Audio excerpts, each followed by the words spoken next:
House Resolution 369 provides a structured rule for consideration of H.R. 1734, the Improving Coal Combustion Residuals Regulation Act of 2015, and H.R. 1599, the Safe and Accurate Food Labeling Act of 2015. Mr. Speaker, when I'm back in Southwest Alabama for district travel, I spend a lot of time visiting with small business owners and holding town hall meetings. At almost every event I hold, someone mentions how regulations are having a negative impact on them, their business, and their employees. These regulations cover everything from energy to health care to tax policy. And too many of my constituents are drowning in red tape, and they're forced to spend too much money and time complying with burdensome regulations. Now, I get it. A lot of people in Washington think that they know best. So these bureaucrats get in a room and they start scheming on how they can solve all these problems. And their answer is almost always that we need more rules and regulations. Mr. Speaker, this is entirely the wrong approach. This kind of top-down Washington knows best strategy is not working. And it's putting a real burden on my constituents in Alabama and people all over the country. That's why this rule allows for the consideration of two bills that are focused on simplifying the regulatory process in two very important areas, energy and agriculture. Being from Alabama, I know a thing or two about these topics. Anyone who has ever spent time in lower Alabama during July or August knows just how hot it can get. So that means families down there have to spend a pretty penny on their power bills during these summer months. Well, under the Obama administration's EPA, regulations on the energy sector have skyrocketed. The costs from these regulations are most certainly passed on to the consumer in the form of higher power bills. And the compliance burdens associated with these regulations are making it harder and harder for utilities to deliver reliable power to their customers.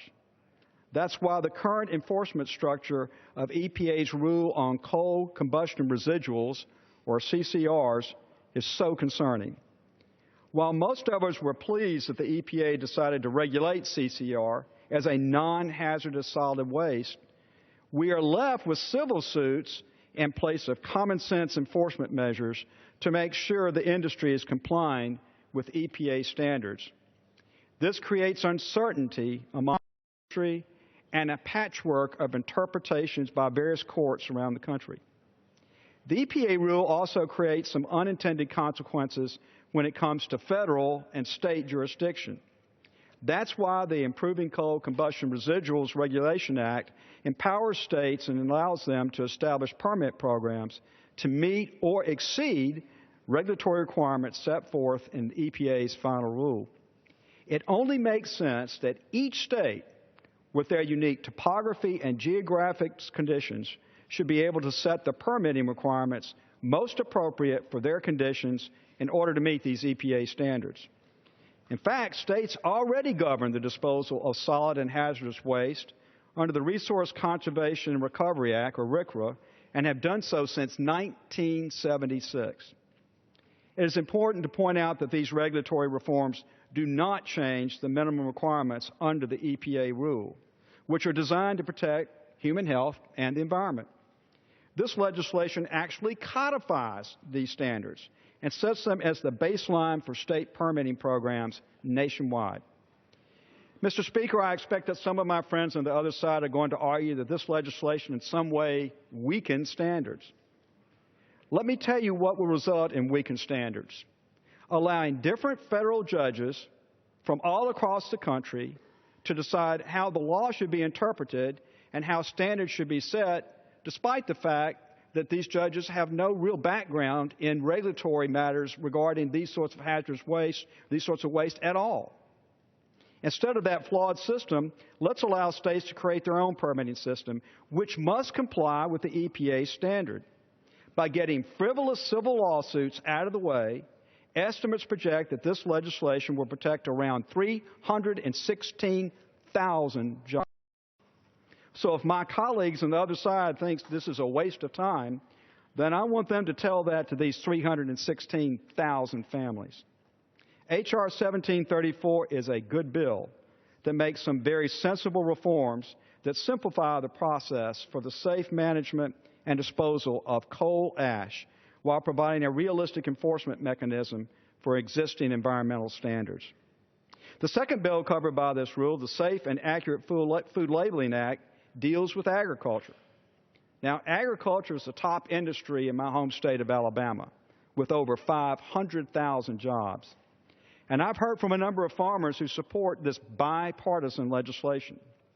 H.R. 1599 will provide much-needed clarity and uniformity in the labeling of food products containing genetically engineered plants or ingredients.